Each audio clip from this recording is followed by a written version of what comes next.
अस्सलाम वालेकुम। वालेकुम अस्सलाम। आज नाश्ते में क्या है? आज नाश्ते में है रोटी और अंडा। रोटी और अंडा। हाँ। मतलब omelette, half fry. Half fry. Okay. और ये है जो लहसुन की चटनी। लहसुन की चटनी। Yes. Okay guys, very good बाबा। चलिए आइए गाइस, आप नाश्ता करने के लिए।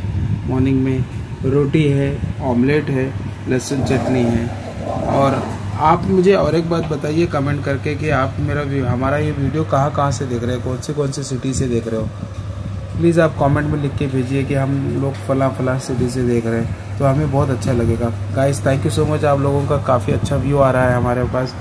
हम आपसे रिक्वेस्ट करते हैं कि प्लीज़ हमारे चैनल को लाइक करें, सब्सक्राइब करें, शेयर करें और खूब हमारे चैनल के साथ सपोर्ट करें।